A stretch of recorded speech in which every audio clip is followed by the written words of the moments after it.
Hi there, my name is Kendrick, and welcome to another ENFP Male interview. Today, I get to interview Justin. So welcome, man. Thank you. It's an honor to be here. You're a machine, like cranking out these videos. It's awesome. Thanks, dude.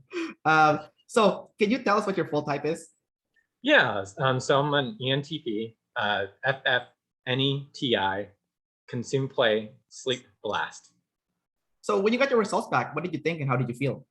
I was during the self-typing journey, I was kind of tinkering. Like I thought NETI first, and then I started to kind of doubt it. Like I had to be missing something.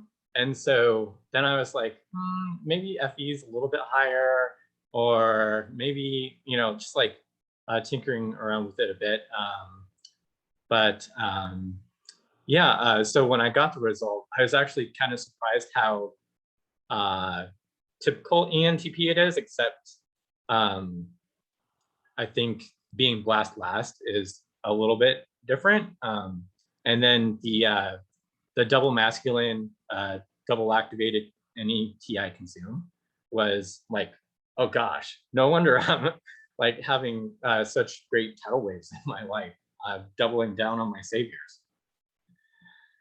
Right. So let's start with that since you brought it up already. Blast last automatically means double activated consume.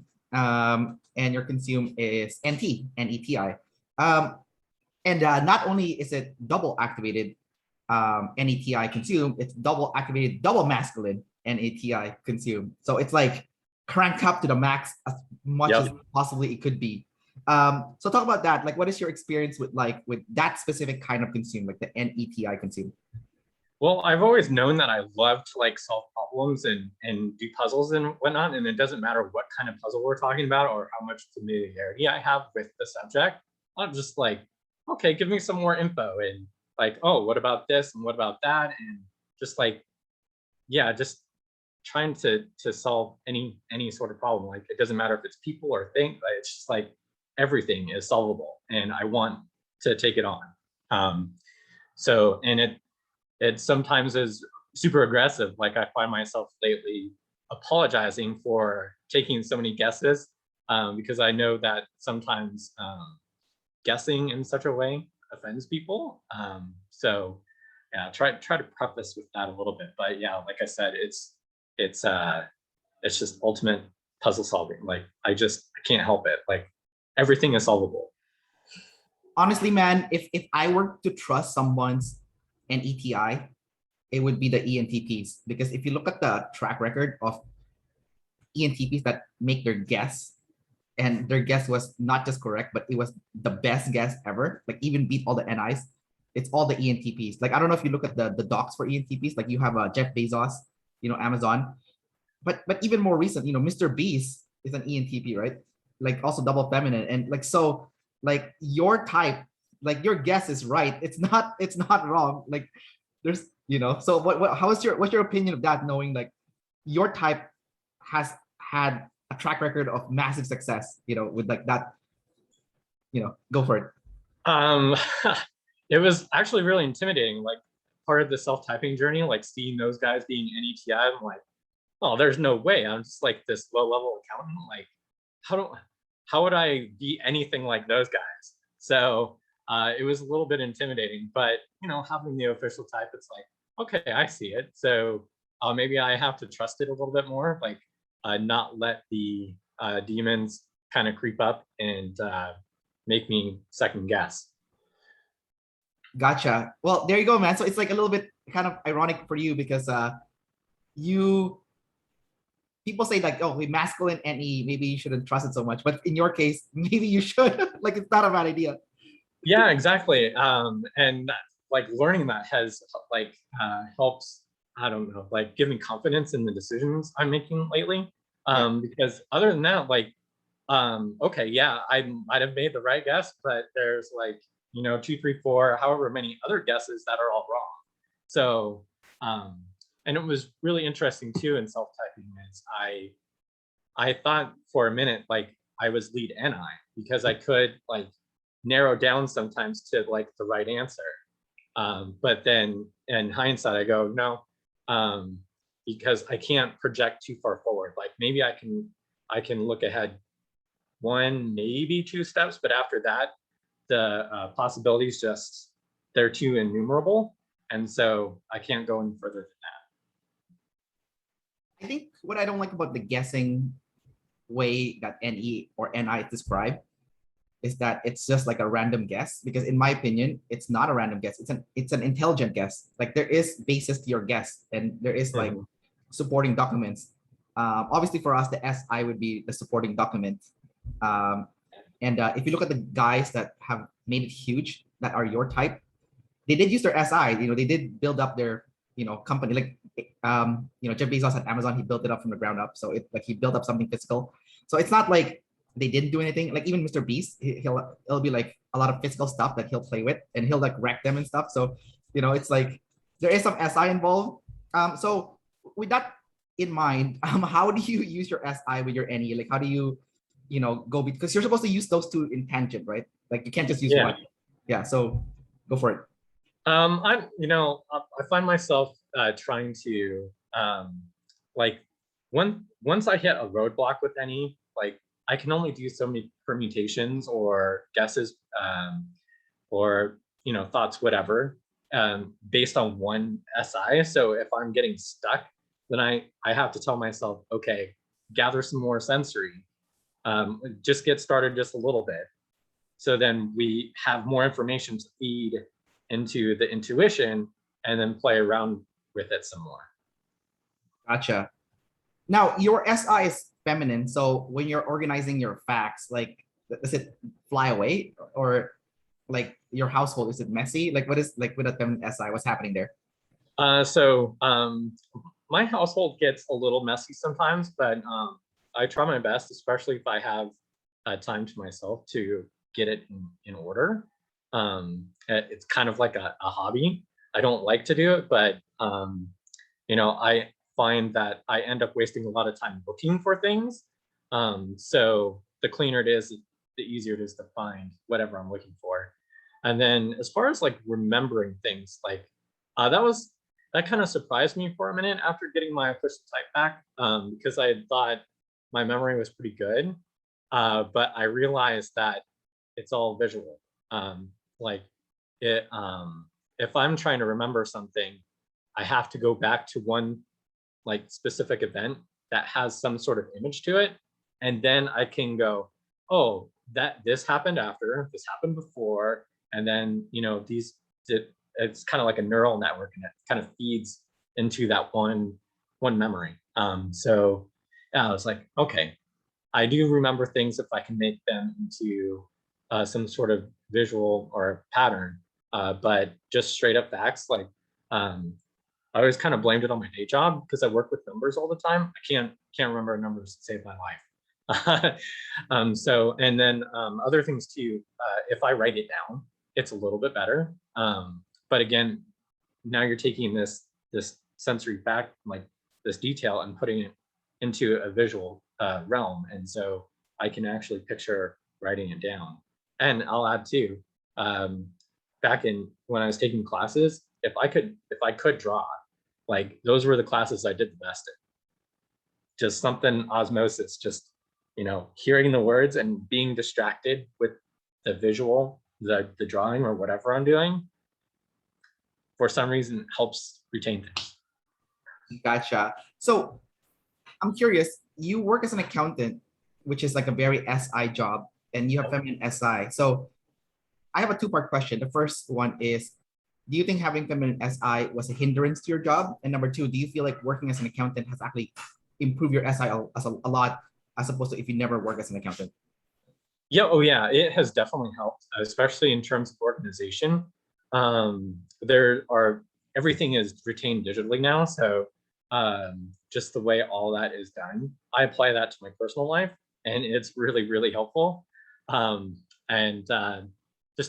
what it is like naming things in such a way that it makes it searchable. So I can just plug in like a certain search term and get the exact thing that I want.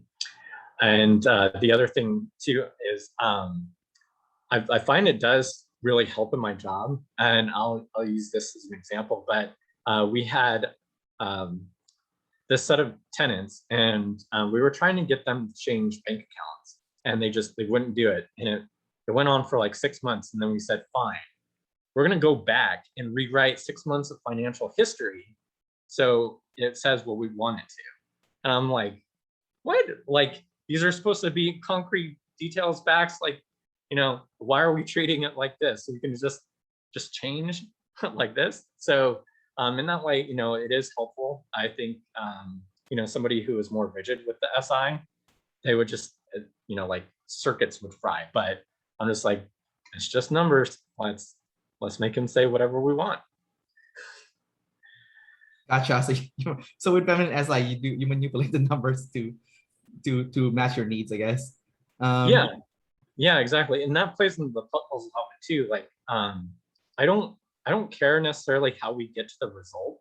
It's just like, let's figure out the best way to do it, and let's get there. And then maybe that's the MTI a little bit too. I feel like you having a job as an accountant is a very growth path for your type and even my type, because we share that same first and fourth function, because now you're forced to use your demon all day. Yeah. Do you find yourself stressed out on a daily basis because you're doing your demons all day? Yeah, it is taxing, like after a full day of work, and especially if it's the things that aren't as routine. Like if I have to do a ton of research, yeah, I am like super drained. And so, yeah, it does feel like doing demons a lot. Did you watch Pokemon when you were younger, or do you know anything about Pokemon? No, I'm not too familiar. Okay, I was about to make an analogy, but okay. Okay, I'll make it anyways. So anyways, it's a cartoon, and it's kind of like the rock paper scissors kind of term, where like one specific element can beat another element. And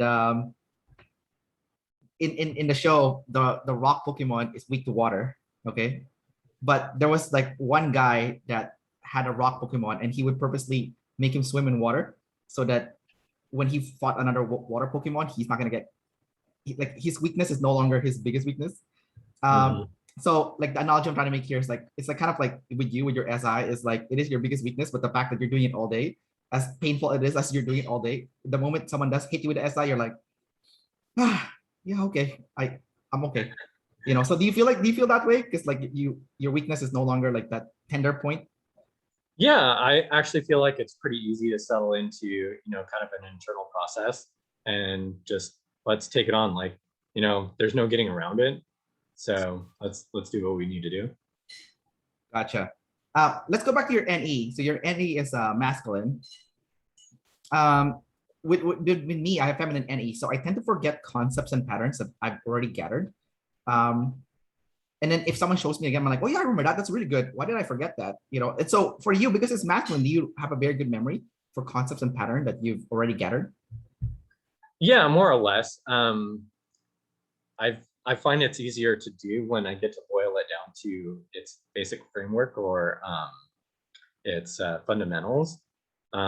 So like with OP, just understanding the coins, just focusing on those makes it easier. I don't want to try to remember all like 100 different anecdotes and whatnot. I just want to focus on those definitions.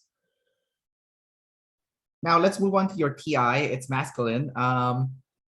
TI is correlated to not just logic, but also work. So I'm going to ask you a few questions about TI. So first one is, because you're a double decider, when someone is saying something logically inconsistent, and then now you're like, TI is like, alarm bells are ringing, how would you react to that person? Because you're not lead TI, so you're not going to be like, just be completely harsh and like, not cut them off, because you still have the FE, right? So how would you do it though? How would you, when the logic is completely wrong?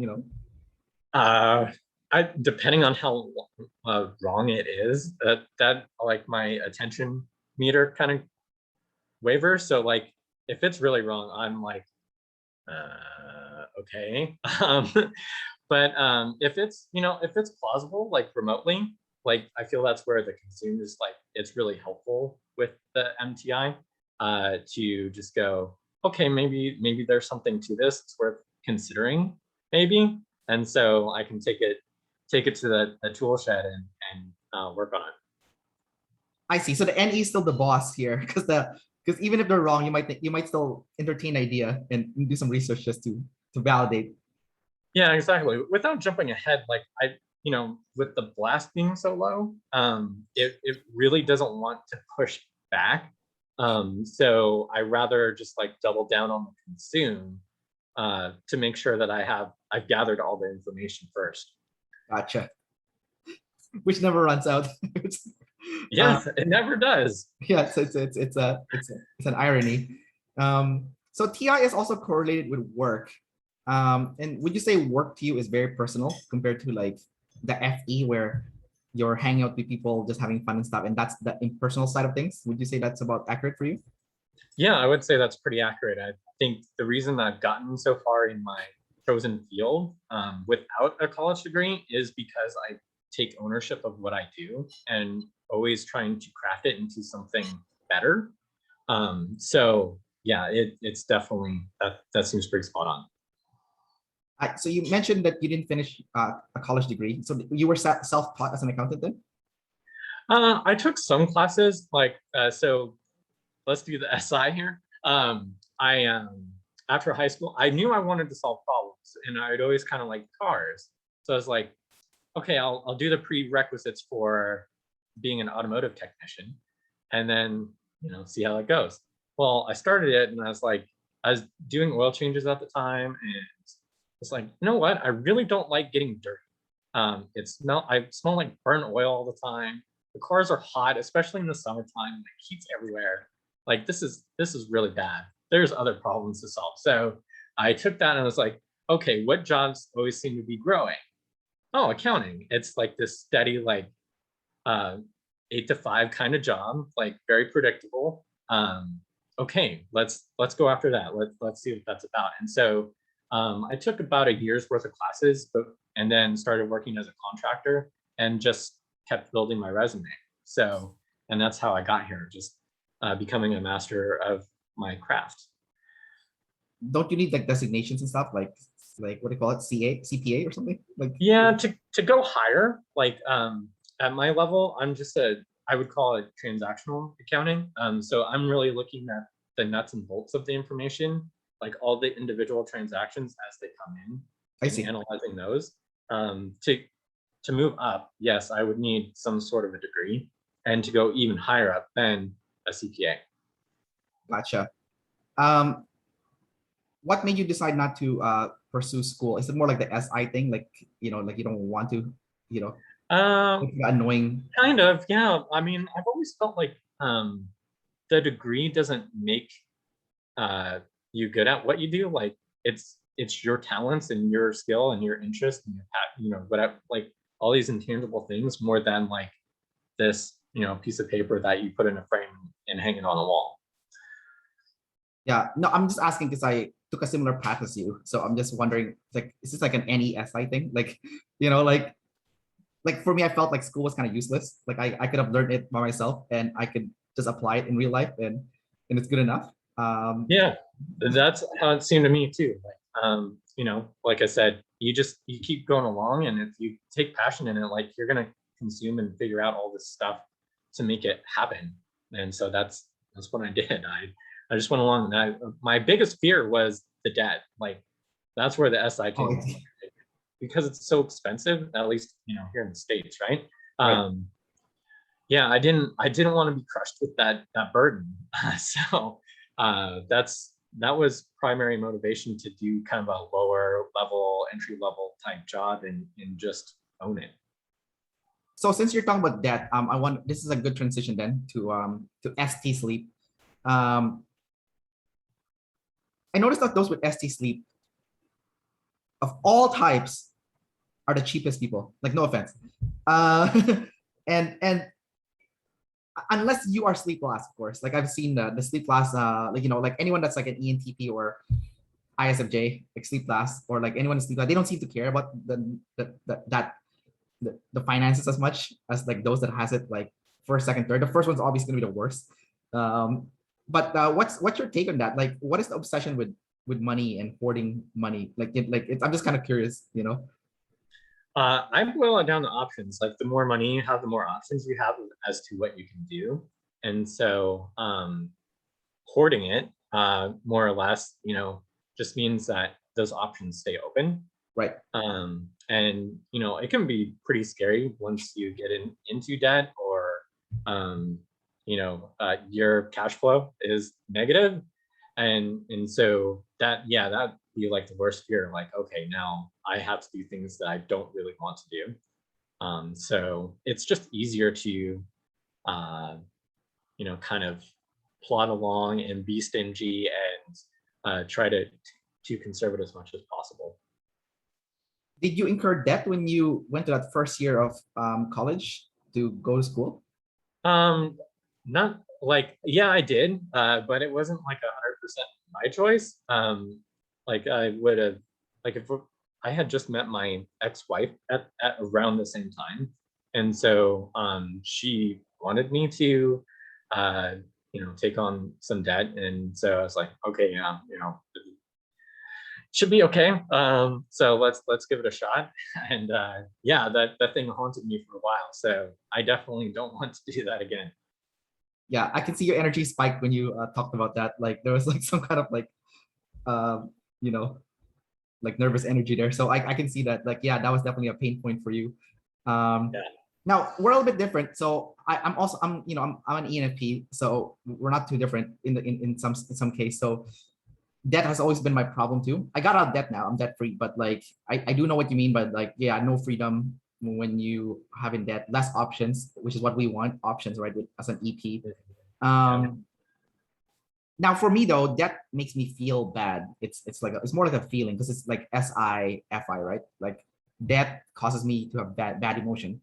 But yours is SITI, so you're not gonna feel anything. So what's happening there? Like what's going on when you have debt? Like what is, do you still have feelings? Like what's or is it like what's the reaction there? When That is actually pretty good in that, yeah, there's not really any emotion to it.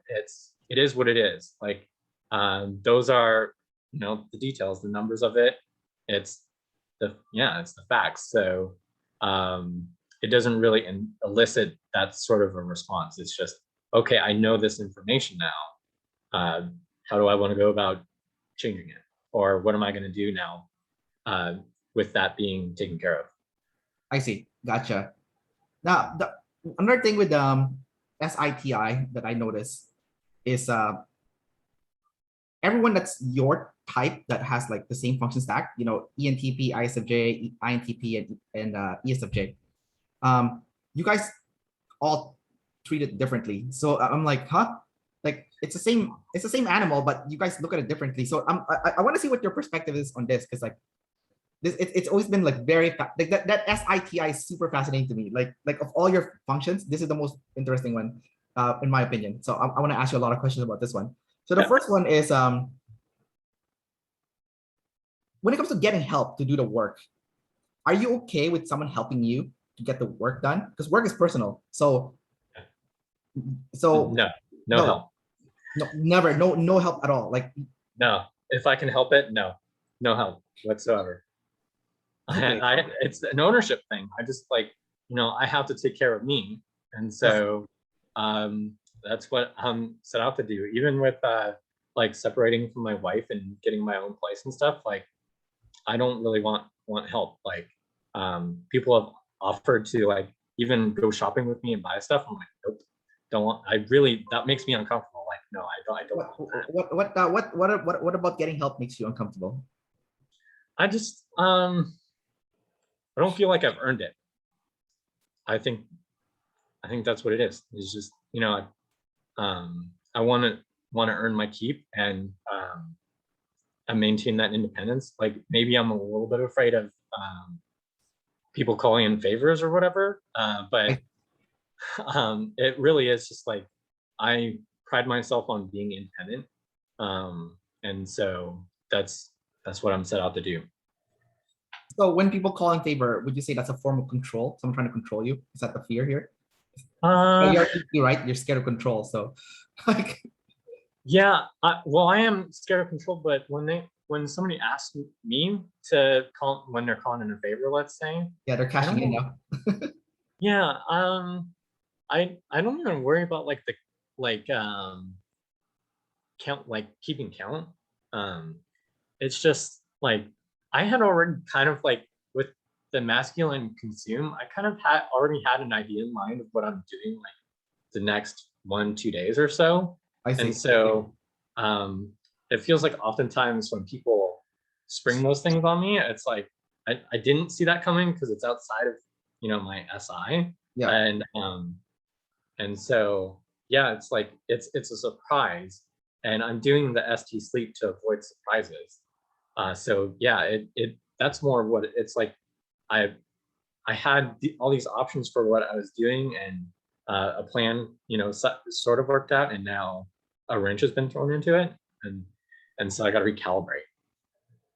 Yeah, but you have play above sleep, so you would kind of know because of your NEFE of like the tribe vibe, right? Like that Yep. that's coming, that it's coming. Mhm. So how can you get thrown off if you're aware? Because you do have play above sleep. Um, it's those are just the instances that it does catch me off guard. Other times I see it coming, and Okay. so I've already kind of worked it into it or left that option open. Let's say with scheduling this, right? Like you tell me anytime next week, Tuesday, Thursday. I'm like, okay, I don't know what my schedule looks like, so I will black out those 2 days just in case, like it has to happen on one day or the other. Gotcha. Okay. Um, yeah, okay. So your experience is, there's some similarity to the other people that I've interviewed, but in a different way because you're an ENTP, right? Because what I've seen from the ESFJ perspective is that they will like use their FE. It's kind of like dark, where they'll like do nice stuff for you, like you don't even know they're doing this, but they're building up their favor points on you without you knowing it, and then later on they can cash in. Now they don't always cash in, but it's more like the thought that they owe, that you owe them. It's like that, but makes them feel good, Mhm. it makes them feel secure, I guess. But for you, do you do that as well? Because you do share like the same kind of function stack as them, right? So like, do you build up favor points for other people, or is that something you don't think about? Um, I I I really try to not think about it, but I do at the same time. Just because I'm really like controlling that aspect. Like, uh, I might actually start working it into what I expect from that person in their behavior.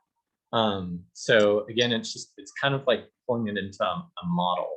Um, and so yeah, I guess when it's that new information, it's yeah.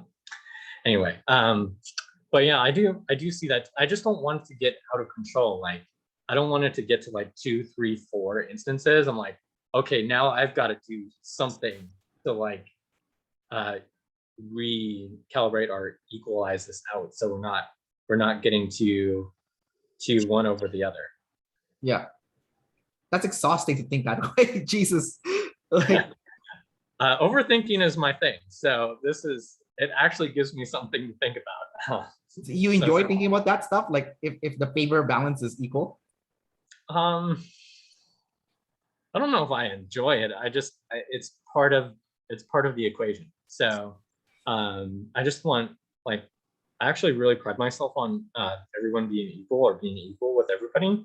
And Okay. so that's one of those things that would factor into that equation. Okay. Um, it's a weird thing because it's FETI that people that would respect that kind of thinking, because like what about your friend that are FITE, right? Like yeah, you're counting the favor points, or like the other types are counting the favor points, but then they're like, I don't owe you shit, like like it was not agreed upon, so I don't really care, FI, right? I don't give a shit, So how would you balance that? Because they don't respect that FETI, right? It's like they don't have the Yeah. functions. Yeah. Like, I'm going to go back to the model. Like, one of the puzzles I solve is people, or like trying to understand their behavior. And so that's just part of it. If that's been established, then I'm just going to roll with it. And so it's up to me, going back to MTI, it's up to me to kind of meter out how I'm going to deal with that. Gotcha. But the weird thing that it's puzzling me out though is this SITI thing is so extreme because there are types that your type that like no help at all, zero. But then there are other ones that are like, yeah, I like help. I'm like, what's going on here? Like, well, how come some of you want the help and some of you don't? So I guess I'm getting that. Have you ever seek help for anything in your life where you felt like, yes, I needed help for this, and I didn't like it felt right, like it was the right call. Um, Very seldomly, like, but I have to be at a pretty low point in my life where I'm like, or I have to over rationalize it, like, oh yeah, these people really like to help others, so I will just go along with it. And if it brings them happiness, then I'll try to focus on that. But that is not very common. So yeah, it's very selective. Okay, so let's go over to the other side, the FE. What are you doing with your extroverted feeling? It's feminine. So the typical definition of it is there's like a tribe spectrum of values, and you kind of adhere to the tribe spectrum of values. Do you see yourself doing that and also being flexible because it's feminine? Yes. Oh, definitely very flexible. I actually have a pretty good example recently. I was on a date. It was like the fourth date or whatever, and she's talking about her cat that had passed away just like 2 months earlier, and she started crying, and then so I started crying. And so like that was just like it was really touching in the moment. But normally, like if it were just me, I'd be like, oh yeah, cat passed away. Like that's just part of life. So in that way, it's malleable. But yeah, and as far as like spectrums go, yeah, it's interesting because I see it, and I can see my TI kind of like pinpoint exactly to that person's what they value or prioritize. And so yeah, like and maybe it's to do with blast too, but to conserve energy or time or words, I know specifically what message I would write to them, and it would be different from individual to individual. The overall theme would be the same, but the specific phrasing would be different. I see. You also mentioned that when you went on a date, you cried with that person because of the cat. Yeah. Um, Feminine FE, would you say it's easy for you to cry and have tender emotions as a result? If someone else is feeling that way, yes. In a vacuum by myself, no. But I think that's one of the areas where the play second came into the picture was exactly that, where I could really pick up on the vibe, and it's one-on-one, so there is no other noise, emotional vibe noise. So it focuses, and then like I guess I start seeing other instances, and like in my experience, and then so yeah, it starts to well up. So when you cried, that wasn't your feelings, that was her feelings. Like you were crying on her behalf. Yep. What is it like to have impersonal emotion? Like what it's kind of interesting. Yeah, it is really interesting. And it's always been like that too. Like I can remember instances being young and like my mom crying, and so then I cried too, just because I I didn't really think anything of it. But if they're so like I don't know, emotional about it, I'm like okay, yeah, I'll go along with, like I see it. Um, so yeah, can you repeat your question? I feel like I forgot. Yeah, no worries. I'm just trying to wrap my head around like impersonal feelings, because your feelings are not personal. They matches what the tribe's feelings are. Yeah. Okay, so getting back to that, it is. I actually find myself having like I play along well in the moment, but afterwards, like I have to sort of go back and unpack what happened, and and in review go, okay, did that align with how I really am, or the kind of thing that I want to be associated with, or um, should I seek out other experiences with different people? So that's kind of where that impersonal nature comes into play. Like in the moment, it's lost, and then I have to find it afterwards. So there's that impersonal side to your feeling, but I did notice that like Jordan Peterson is a good example. He's the same kind of similar type as you. I think he's sleep last, but I think everything else is the same. Um, there was an interviewer that asked him how he felt when a lot of like young guys would go up to him and tell him, like, how do you feel, knowing that, people are coming to you and you've helped them and they're very thankful to you for, helping them change their life. And he said he felt good and he started crying and stuff. And those are not impersonal feelings. Those are his feelings. So, because like even though you have FE, it doesn't mean you don't have any emotion. It just means you mirror other people's emotion. But that's just part of the piece of the pie. Because they also did a class on John Jones, and John Jones goes to therapy and shit. And the therapy is not about like, it's not other people's feelings, it's his feelings, that he was feeling about his family and stuff. And that came out. Now it came out outwardly, it's still extroverted, but it was still his feelings. And just like Jordan Peterson, it was also his feelings. So you still have your own feelings that will come out extrovertedly. When has that ever happened to you where it wasn't like your mom's tears or the girl that you went out with tears? It's like it was actually your tears. When I think it usually happens when things have gotten too off kilter. Like I try to be like this all the time, or just like minimal undulations. But if it gets too far one way, and usually it's like because of the demons that I have, it's those just like getting way ignored. There's like a snapback, and that's when the emotions, my own emotions, will come out. I see. Do you have any concrete example when like that happened? Yeah, so it ties into the asking for help thing. But in separating from my ex-wife, like we were living in the same house, up until a certain point. And this event happened, and I got MTI triggered, and yeah, so I essentially had to leave at that point. And the situation, as it was, like I couldn't just like move straight out into my own place. Like I needed someplace to go, and I didn't necessarily want to sleep in the car, or something like that. So I actually asked my friends for help. When I first told them about the divorce, they were like, "Oh, if you need a place to stay, feel free to come on over." I'm like, "Oh, okay, things are good right now, but we'll see. I'll keep that in mind. Thank you." And then so I ended up needing to ask them for help. And so I remember I was so tired and so sleep deprived. I just worked a full day on like 3 hours of sleep. And yeah, we were standing in their family room, computer room, whatever.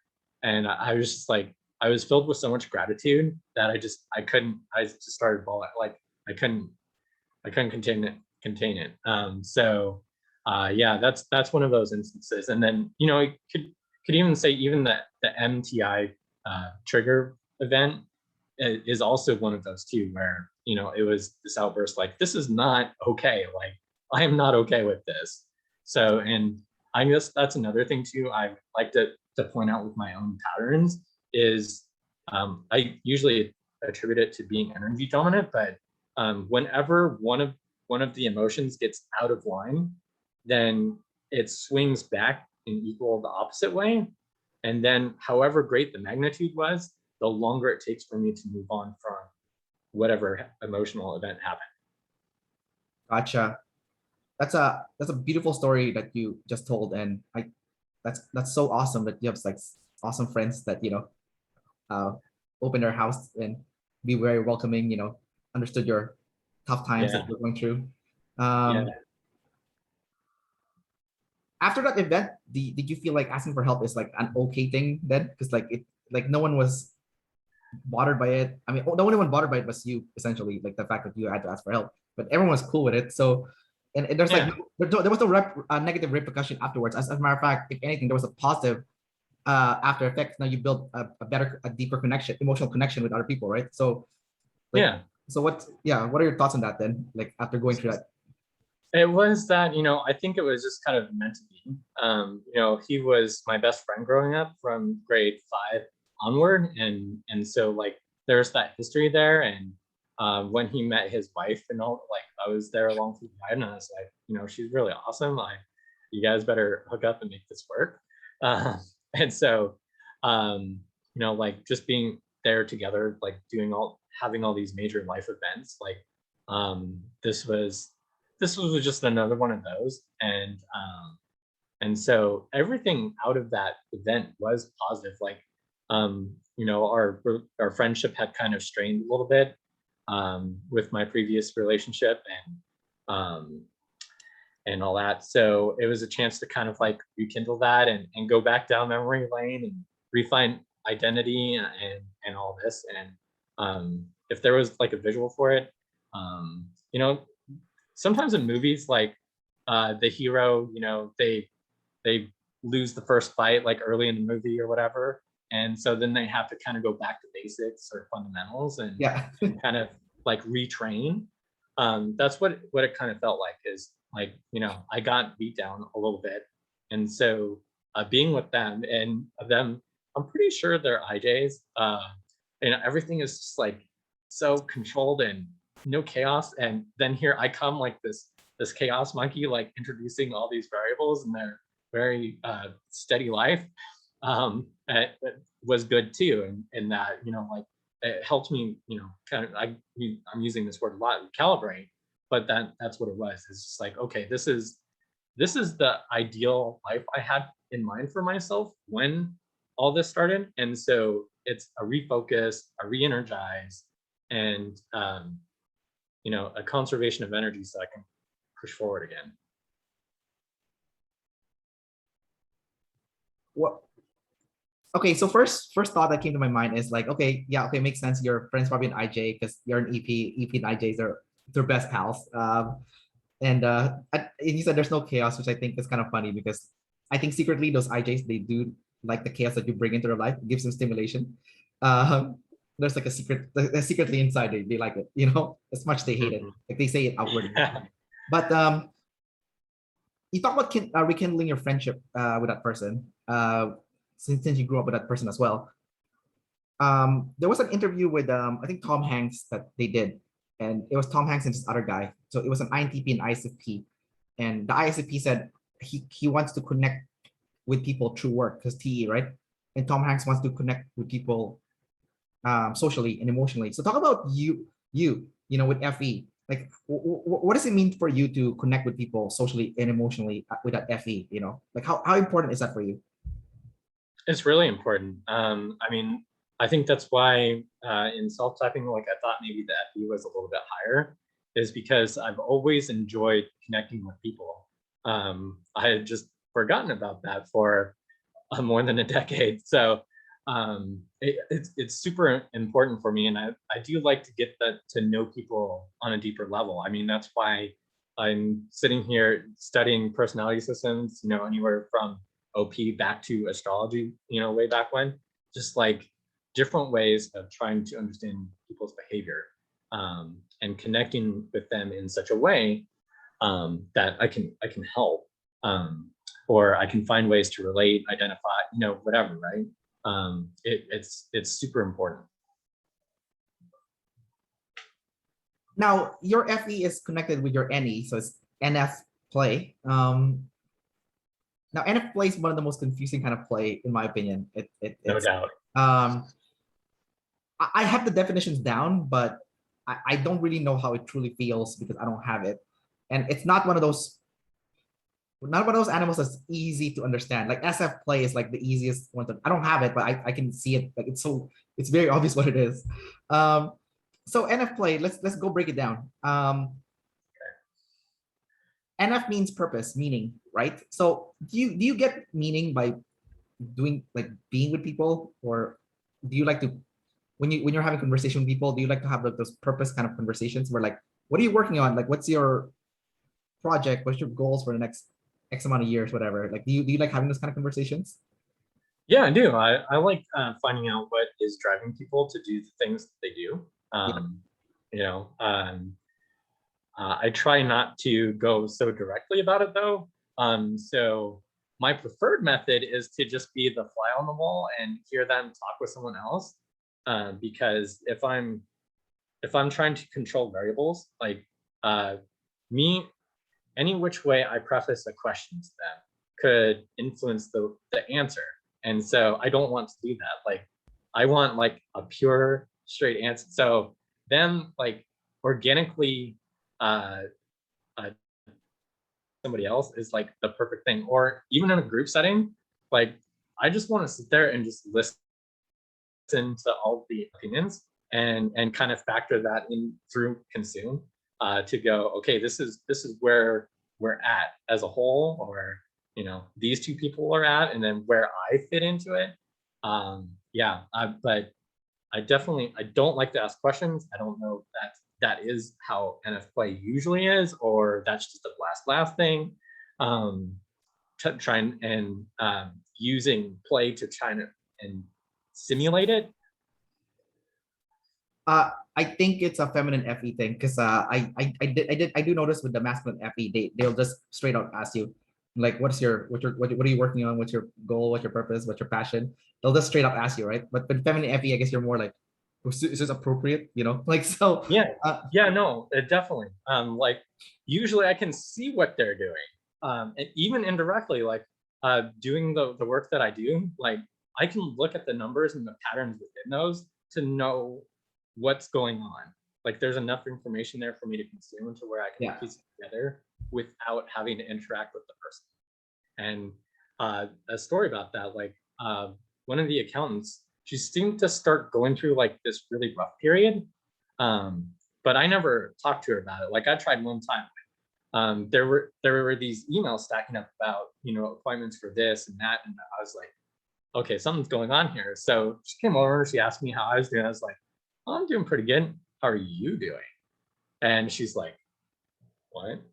So it's like, okay, I'm not going to do that again. I won't go there. We don't have that type of relationship. Like, no, we won't go there again. So just those little tidbits of SI, something in all that was enough to make that sort of guess. And her reaction tells me that like I was on the right path, but I did not have the specifics. So I think the way you asked it was also weird. So it's just the delivery was off. So but it's all good. I'm exaggerating it for the story, but you know, it to me it felt that way. Like, how are you doing? Like, you know, some kind of like a weird creeper dude. Yeah, like, no, that for me as an FI, if someone did that to me, I'm like, oh, jeez, like. Just ask me directly, like this. It's less weird, you know. It's like I know it's like it's weird, but like sometimes the direct rap is the least like awkward. Oh, yeah. So it's there's definitely a gauge that you have to play with. But and anyhow, earlier you said that like you don't like to ask questions too about like what they're working on, their purpose, their vision, because you don't want to like skew their actual things. I felt like you were projecting yourself when you said that, because people with FI, whatever you say, it's not gonna change their purpose. They already know what it is. So however you want to say it, it's not gonna move. You know, like the NF's not gonna move, especially those with like NF sleep, like the INTJs and those kind of guys. You know, so I thought it was interesting that you said that. I'm like, I felt like that was like a projection, a self projection. Do you find that accurate, or is that like? yeah, I do find that accurate. I found in trying to type celebrities, like I am constantly projecting double masculine, double activated saviors on people. Yeah. And so I do see that in other areas too. And so I think like I kind of mentioned that I try to preface things now with just making a guess, or just trying to soften the blow when I do start, kind of tinkering around with things. That if I'm projecting, let me know, because it's entirely possible. There's something interesting about NF play. So like what I like about NF is, it's purpose, right? But like how you get the purpose is different. It's like, like I said, those guys like the ESFP, INTJ, like those kind of function stack guys, and where their NF is like sleep. So they find purpose from within, meaning from within. So it's like, okay, it's not like they got it from something else. It's like it's from inside, right? Like, well, for me, people that have my function stack, NE, NEFI, ISTJ, ESTJ, whatnot, um, we get our purpose from new experience that we gathered for ourselves. So for example, I took a year off to go backpacking, then I got a lot of sense of purpose from that. Or if I read a book, then I'll get a sense of purpose from that. Not directly from the book, because I have my own sense of what I call it, purpose, like meter or like a compass. But the stuff that I gather fuels that purpose, like the stuff that I personally gathered. But for you, it's coming from play, right? So that's your inner purpose or your self purpose get re-energized or refueled when you do have this purpose conversation with other people. Like it's not from within, but it's from play, from a pingback. Is there any truth to that? Yeah, I do believe so. Like, and it doesn't matter if I'm actively engaged with the person or that they're right there in front of me. Like, love languages and acts of service or whatever. Like, that's a real thing. Like, I'll do things around the house or go out and gather information in interest of finding purpose with that relationship. And then even when they're in front of me too, like it's the same thing. Like, or the idea of like setting up dates and whatnot, and like it gives things purpose. Like I'm doing these things so I can actually do this play thing with another person. Got it. Okay, so part of play is also there's like a humor side to it. And I noticed that people's sense of humor has a direct correlation with their play. So I have anti-play, so I like it when like people say something clever, or I also like the complete opposite when someone's being a dumbass. Like I both, because it's anti, right? So I like to T is a little bit abusive with people with TI, because like for us it's so easy for us to call people idiots and stuff, or like it's not good, but it's just TE. But now I noticed that people with NF play, it's not too different from NT, because there's still the NE part of the side things. It's more like the F and the T. And Ryan Reynolds is the best example of like NF play. He's like the ESFJ, but he's funny, right? So how, like, what is NF play? Like how is your humor? Like if you were to break it down, how would you explain what your like humor is like, when you like? For me personally, I think it actually tends to break down in the direction of self-deprecation. Like, I'll sacrifice, kind of my own ego for the interest of humor. And I've actually been feeling like that tracks to like masculine or feminine identity. So yeah, but that's usually what it is. Sometimes I can do the clever thing. Like I don't, or if I may not be giving myself enough credit for that, being clever or witty or whatever. But there are instances like at work we were doing this leadership workshop thing, and we were studying the DISC system. I don't know if you're aware of that, but it's 4 letters, and it focuses just on communication style. And so the category that I fit into is C for conscientiousness. And so there were more of us than any other letter or color or whatever. And we're just standing around, and I came up with this, we like to collaborate independently. And everyone's like, oh, that's it. And so everybody went with it. So it's those kinds of things. Like that's not humor, but if I'm trying to be funny and do that rather than sacrifice my ego for it. Yeah. And it's coming up with like those one-liners. Okay. That's definitely NEF. Yeah, that's definitely NEFE that you described. Not in a more humor state. more in a brainstorming method. Because I do something similar, but because I also have NE, but it's T, so it's a little bit different. But there's some similarities there. But what I locked onto what you said was the self-deprecating thing. Because I also say a lot of self-deprecating jokes, but when I say self-deprecating jokes, it's to make myself look stupid. Because like I don't have TI, so my identity is not tied to intelligence. So if I look stupid, I don't really care. Like I don't care if people think I'm an idiot. I actually think it's funny. You know, I think it's funny. But so because for you it would be like the F, the feeling. So would it, when you're saying something self-deprecating, would you be making fun of your own appearance, you know, your own behavior, not your intelligence, because that's like a tender point, right? I would assume. I don't know if that's right or not, but it's more like your appearance, your emotions. You know, that's the kind of stuff you would make fun of. Would you say? Yeah, I think I actually it's about poking fun at like not seeing the thing, or you know, I'm just like doing like I didn't see it coming, or I didn't think about it, or uh there's all sorts of possibilities. But that's what, yeah, that's kind of where it is. I'm trying to think of an example, but I'm having a really hard time with that. So half the time I feel like I go unconscious when I'm talking, so that doesn't help me remember some of the funnier things I've said.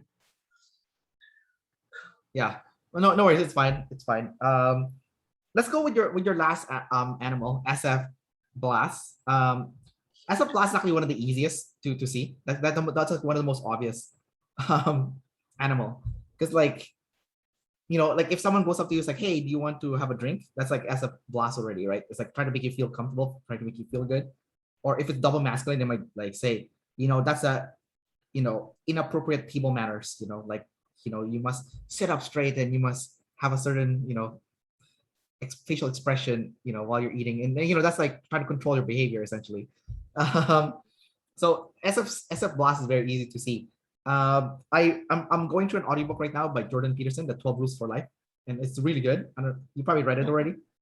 I don't know. Yeah. Okay. Anyway, so I'm going through the audiobook because I wanted to hear his voice. I'm auditory. And actually I really felt like it was the best decision ever to listen to the audiobook instead of the reading the book, because he actually puts a lot of emotion when he talks. So it's actually like it feels genuine and authentic.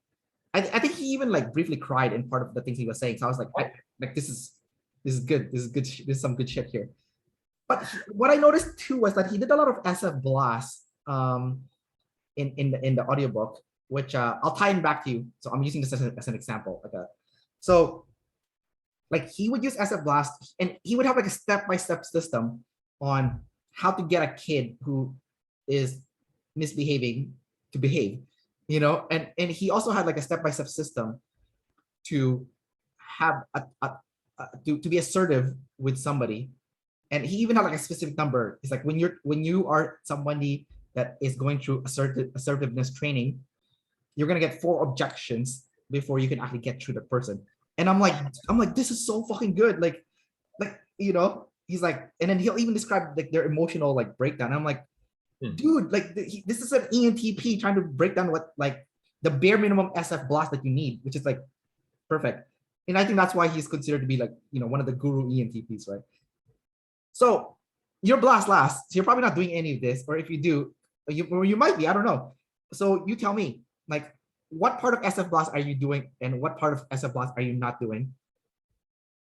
It feels like I'm never doing any of it, but that's not true. I actually have a reputation at work for being really good with working with our clients, our customers in resolving disputes or whatever. So that seems like where it's applying the most. Like my messaging, for whatever reason, just it goes over more smoothly than both my boss and the coworker. So yeah, like if there's a tenuous situation or like a challenging customer, like I end up taking them on because FF Blast, like I seem to know the right things to say to kind of suit the situation or get the result that we want. Okay.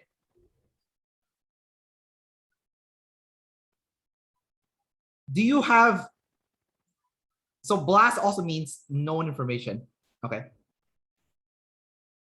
Do you have a step-by-step system to deal with those clients that it's always the same that you go back to? And it's like a tried and true system that you've narrowed down that to solve specific, client problems, like usually emotional issues, complaints, whatnot. So, like as I mentioned earlier with Jordan Peterson, there's a misbehaving kid. Well, guess what? He has a system. Step one, go up to the kid, push the kid on the bed, and make sure that they don't get up from the bed. Like he had like a step-by-step system that he would follow. And it's very easy to follow because it's step one, step two, step three, step four, right? The SI, but it's with FE, so it's like behavior of the other human, right? Dealing with difficult people. Yeah, he also has that step one, step two, step three, step four, right? Because otherwise you would be using play instead, to solve the client's problem, because if you're doing it in the moment, then it's play. But do you have like a step-by-step system that you've kind of cultivated over the years? A tried and true, go-to system? Yeah, I think so. Like, whether it's specific wording, like avoiding accusatory words like you, like don't put you in an email, just like you can even just usually take that word out, like you just don't need it. There's things like that. And then there's so much that that I kind of like consume in through NT that, and it's so specific to an individual, where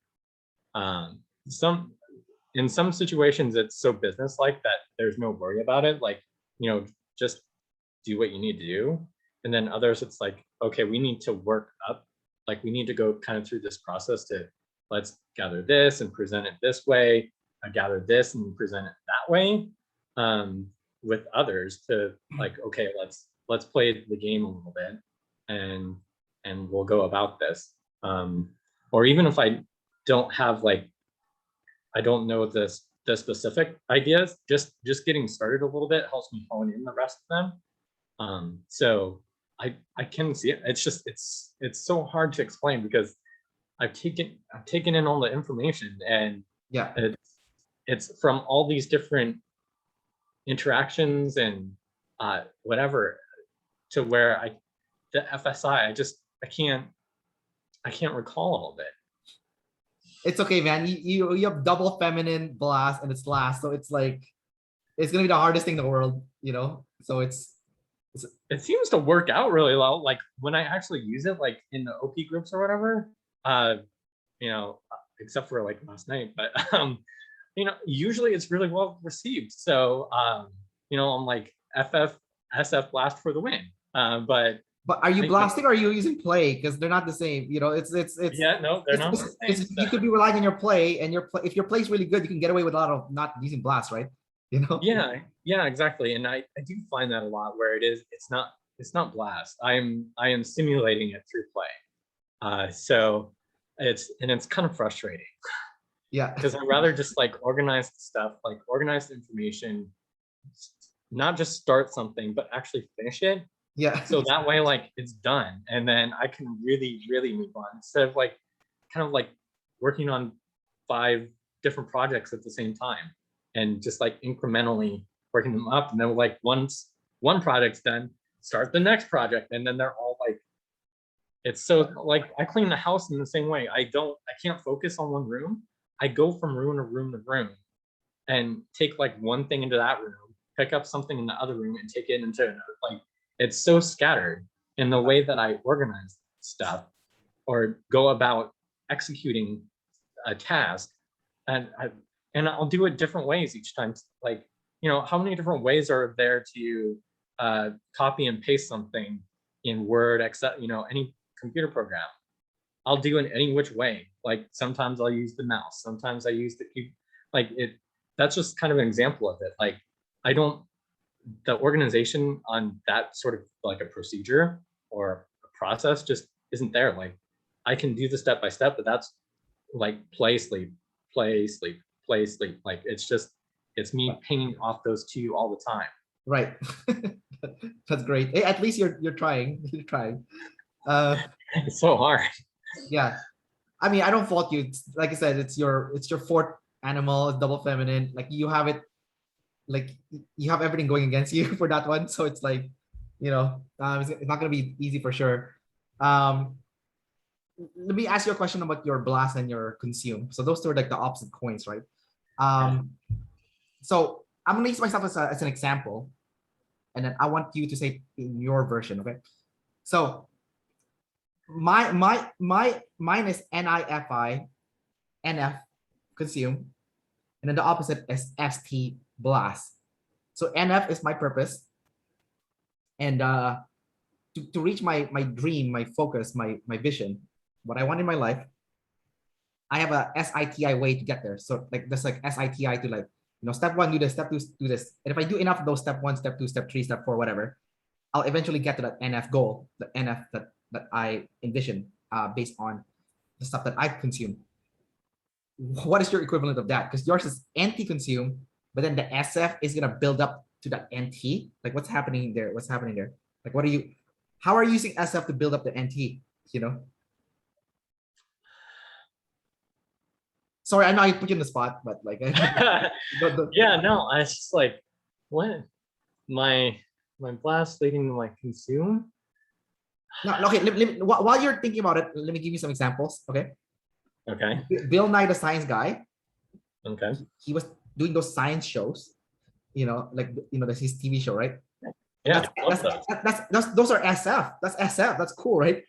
So he built up all the SF, and then what's the NT in the top? Is it like people learning? Like you've now achieved a way for people to learn? Is that what's happening there? Like, like same thing as Neil deGrasse Tyson. He's always trying to like make things entertaining first, but then there's like a logical point in the end so to make people learn the logical point, they make it fun and interesting to make it digestible. Is that what you're doing? I'm just wondering.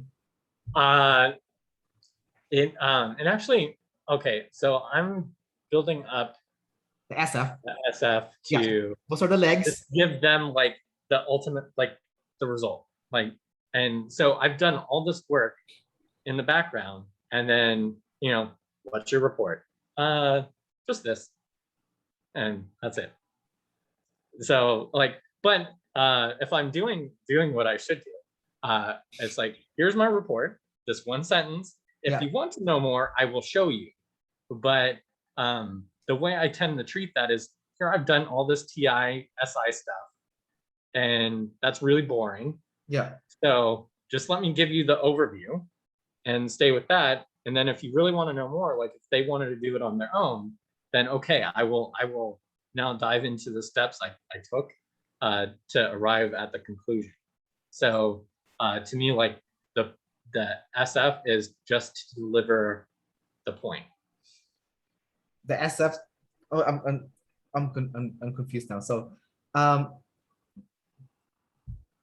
because it sounded like to me you were using your TISI to build up to the NT, but yeah, like I said, I'm not trying to put you in the spot. I'm just trying to like understand. Okay, like I'm just like, the NT is always running in the background, right? Yeah, like, yeah, of course. So the NT like it's autopilot. That's the ultimate goal. That's like the final goal.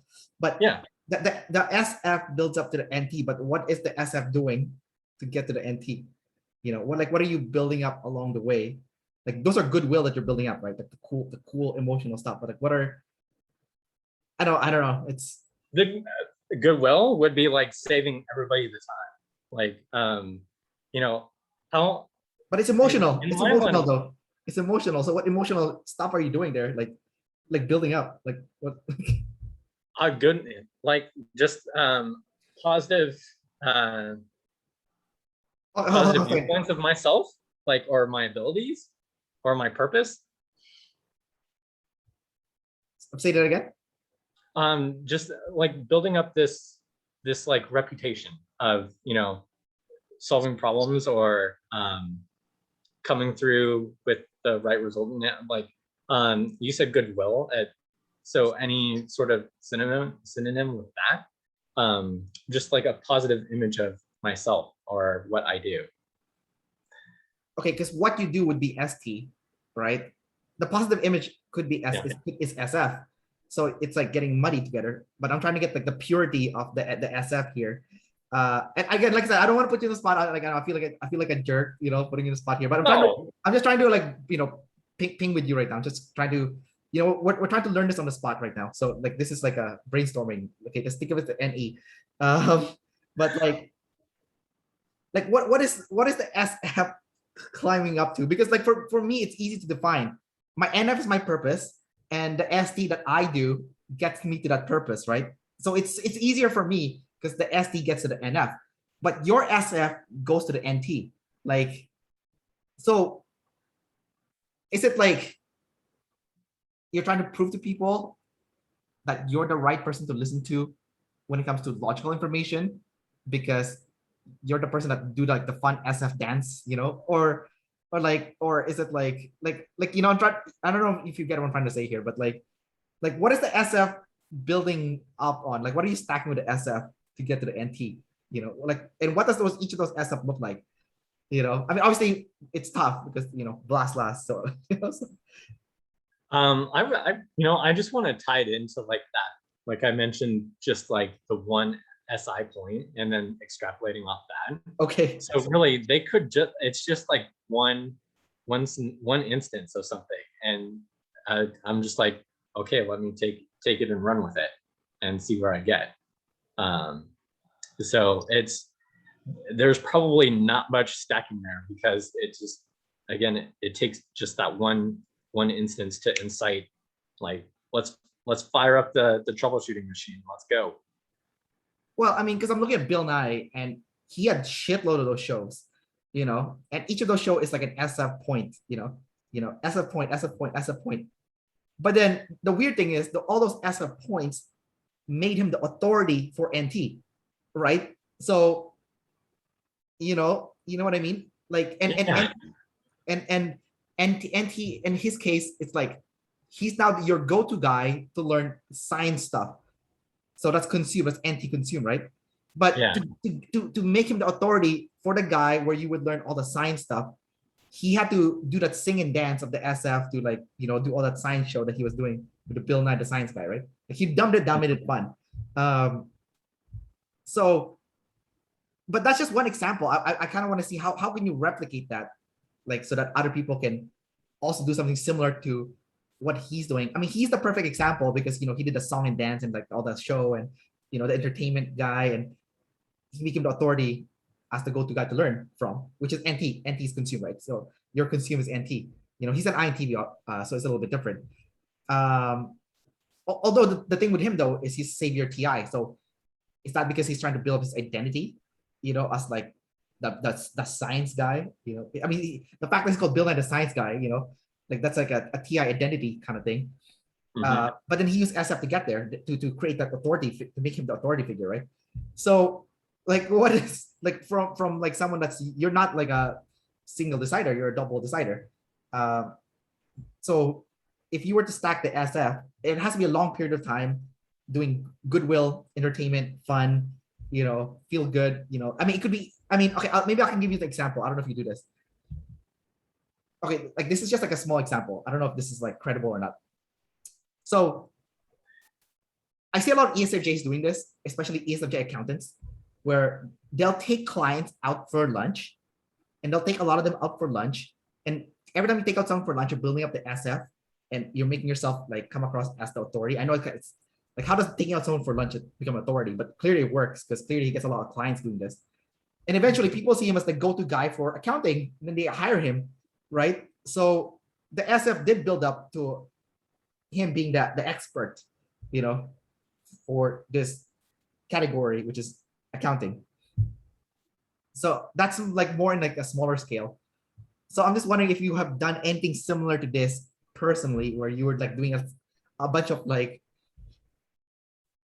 anything related to entertainment, or just taking out someone for dinner, or taking out someone for lunch, or having someone come over to your house and have a movie night, or Bill Nye has a show, some other ENTPs might have a YouTube channel, like Mr. Beast, he's doing all those like comedy shit, and he's now the authority as the guy to learn from on how to succeed in YouTube, so but he did it by doing dumb fun stuff, right?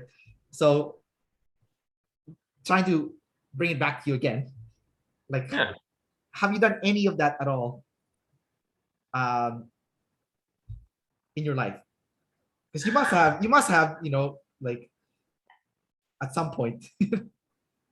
Yeah, I'm sure. It's just a matter of like actually remembering it and then working it into some sort of pattern that I see with my behavior. And um, it's I'm just it is really tough. Like I guess like because if we look at this, like if I take so much ownership over what I'm responsible for and what I need to do, um, the other side of that would be that it doesn't really matter what other people do, or um, I don't expect them to take ownership as much. Uh, Kind of like teasing around the edges of what I'm trying to get at, but um, it's it just like it feels like that is so imbalanced that there's not that other side to it. Like my my ability to flesh out patterns in large data sets is like they're one and the same. Um, and that's what I do for the group, especially given that my field is heavy with either IPs or IJs. Um, it's they're not they're not going through the same process of like pulling in all the information, all the options, and trying to tinker with it to boil it down to the final result. So it just feels like that's the SS there is like the the the puzzles stacking up to actually mean something for the tribe. It sounded like stacking up the ST to get to the NT, but Yeah, I mean, it just feels like I kind of mentioned pain, play, and sleep all the time. Yeah. It feels like running through the top three animals all the same time, all the time, and Yeah. just winding it back up and repeating. That's all. It so feels like that the blast is not there. Yeah. Well, I feel like you have some passive SF based on what you just said. So it's not like you haven't, maybe it's like accidental, but it's there. So as you said, everyone in your field is an IJ and IP. So the fact that you're like the random EP in this thing is a breath of fresh air. And I think for a lot of people, it can be stimulating. So that could be like an SF thing. It's like, oh, just like that, like I said, it's passive, right? Like if you're the Yeah, random guy in this field, then it's like, whoa, what is, what's going on what, here? It's like yeah, if you go, it's like if you go to a yoga class and you're the only dude and everyone's a girl. It's like, suddenly you have SF value, right? It's like, oh, there's a dude yeah. here, like, Yeah, that's awkward. that's awkward. And like going to a yoga class, like I think I've actually been there where I'm like the only dude or one of like two Yeah, or three. but you have SF value because you're the only dude, right? Like, so all the girls are looking at you like, Sure. yeah. That or I've infringed on something like it was the girls' club, and now I've like ruined the vibe with being there. So Well, if it's, I mean, that's an assumption. We don't know that, right? Maybe for yeah, some, we don't know. but maybe, I mean, it's probably a mix. Some of them feel like, yeah, you're breaking some kind of code, but the other one thinking it's like, oh, cool, we have a dude here. So it's like, it's hard to say, right? No, that feels like a missing information thing. Like, did I miss something? Like, I was looking at this before I actually came and showed up. Like, did I miss a detail? Did it say like, this or that, and I totally missed it? Just like locking onto, oh yeah, this is an option. Let me do it. Yeah, I mean, for me, I would treat it differently. If I've been in a situation too where I was the only dude and everyone's a girl, and then people look at me, and then the instructor starts like picking on me too because I'm the only guy, you know. That's worst nightmare right there. It's like I really don't want to smell myself. Like, so yeah, like being picked out like that. Oh no, that's Yeah. nightmare fuel right there. Yeah, but I don't have TI as my identity. So for me, if I look stupid, I'm like fine. So I'll just make an ass of myself, and people laugh at my expense. And that to me is fine. I'm okay with people laughing at my expense. Like if when it comes to intelligence, I guess. It's like, oh yeah, this guy's doing some dumb stuff. I'm like, yep, I am definitely doing some dumb shit here. you know? Yeah, I mean, I have to own up to it too, because I'm the awkward like guy that isn't able to do all the stretches or like Yeah. stretch to such a degree. But Yeah. yeah, at the same time, that I something you said there did incite a little bit of that. Oh my gosh, like I'm such an idiot. Like why didn't I think of that? Like so yeah, that is there. Like it's just it's weird how just certain things triggered at times, and um oftentimes like I gloss over it. Like I don't quite see it. Yeah. And then other times it comes out like just really hard. All right, dude. We're gonna wrap up the interview soon. So I have a few rapid fire questions for you, and then we'll wrap this up. Okay. Okay. We have 5 minutes. Then I have to go to my next appointment. First one, energy dominant. Quickly talk about how you know, expand and then preserve your energy. I'm more mindful of this now that I'm older, and seeing the patterns of the tidal waves, but and seeing that that's where the tidal waves are emanating from is too much energy expansion on behalf of everybody else, and then not taking the time to reflect on it on my own. Even though I would like write journals and stuff, like even then, like it was sort of like writing to an audience. So I've knocked that off. Like now that I understand that, like I have to write for me, and it's going to be boring, and it might just be a report sometimes, or it's the overthinking. And so yeah, that feels like where the energy dominance really coming into play. And I talked to you about the undulations or whatever. Like I really want to stay even, and so just avoiding extremes. I yeah, I don't want that. I see. You want to be at homeostasis as much as possible. Like Yeah.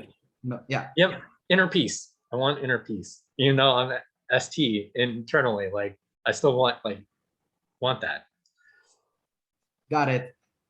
Next question is SI. Tell me your SI tidal wave that you've had before, like a big one. Really, it feels like it boils down to two. Like the one as I was growing up and trying to find my identity, and then the other one when I thought I had found it and then slowly let it erode again. Like just falling into comfort so that I could be the puzzler and not really doing what, like not even following my own experience, like ignoring red flags or whatever to just stay comfortable and not have to do the SI in my personal life. Like I've already done it a lot in my career now. Like I don't necessarily then want to do it in my life all the time. So I offshored it, but I now see the value or the reasons to do it. And so I'm taking ownership of that now. Got it. Second to the last question. How do you plan on practicing SF blast so that you can stack it, in your life and create like something, an endpoint, I have to be better about meeting with people more often. Like I could, in theory, just like sit in my space and just do whatever. Like there's plenty of things for me to do on my own. Like I'll just do that. But just so then just getting up, like getting out there, doing it, following through,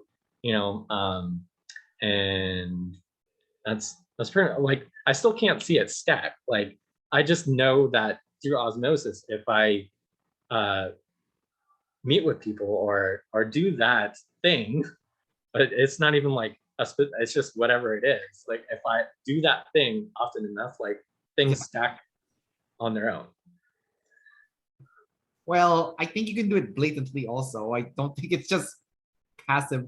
I mean, obviously when you meet up with people, there's gonna be some SF stuff happening there, but like we're talking about like being more conscientious, I can't pronounce it, but like being more like blatant about it, like purposeful, like it's like I told you, the accountant friend of mine, he'll stack the SF blast by taking people out for dinners and he'll entertain them. And as a result, they'll become his paying client, right? Paying customer. So the SF stack creates customers. Another example is, the Bill Nye guy, lots of shows, but it could be something simple. Like, you have people come over your house. It's like, hey, do you want, here, have a seat on that couch. You're trying, SF means you're trying to tell people what to do, right? You're the bossy person, but yeah. like, so like have a seat on this couch, have a coffee. Here, watch this show on TV, you know? Yeah, I think I've offshored that so much, especially like the last 14 years, that I am capable of doing that thing. Yeah. And so that would right there would be something that I actually look forward to doing. It's like having people at my place and playing games and Yeah.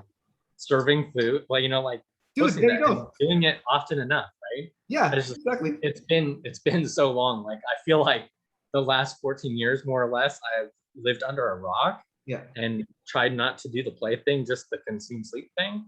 That Yeah. now with OP and breaking out on my own, Yeah. like now it's like relearning, like, oh yeah, I used to do this. We used to like all these things that were fun, and it got people doing things that they enjoy. Yeah. Or now that you got me thinking on it, like we would have people over for Thanksgiving, and so a pattern I noticed is like, if there's pictures on the TV, like everybody just sits there and they watch the slideshow, right? People like that sort of thing. Yeah, that is So SF Blast. There I you will go, make dude. sure to put that on. Or with music, I will. I like what I like, and it's kind of eccentric and it's all over the place. But there, you hear music going to the grocery store or whatever, right? And that's the kind of music everybody likes, but like Yeah. pop culture, right? Yeah. So I identify pop culture, and then in music, like at a party or whatever, in the background, I pick, kind of the top 40 stuff, or like the softer stuff that I listen to that's Yeah. more acceptable, like widely acceptable, Yeah. to kind of fuel the atmosphere. Okay. That's yeah, a lot. Yeah. It's getting there. There you go. There you go. You're on the right track. I feel like you're on the right track. So basically you're gonna start becoming like a party host or the Yeah. host. Yeah, that's a good thing. Yeah, there you go, man. Like it doesn't have to be business, right? It could be like personal life. You can use the SF Blast to build up your personal life. So yeah, there you go, dude. I think you're on the right track with that. Yeah. Cool. Okay, awesome. I'm glad we finally got to a result on that, because that was really hard. Yeah, no, but it's all good, man. We got NE. We got the NE to brainstorm this stuff. So it's all good. Okay, before we wrap this up, do you have any final questions for me? No, I'm terrible at questions. So no, I don't. That's the I don't really savior. have any. That's the savior consume guy. Yeah, it is. Like 90% consume and 10% blast. Yeah. All right, Justin. Thanks for coming out and doing this interview and reaching out to get the schedule. It's been fun. Yeah. I enjoyed myself. Yeah, it was fun. I had a great time. So I really appreciate it. All right, dude. Take care and enjoy the rest of your day. Yep, I will. You too. You do the same.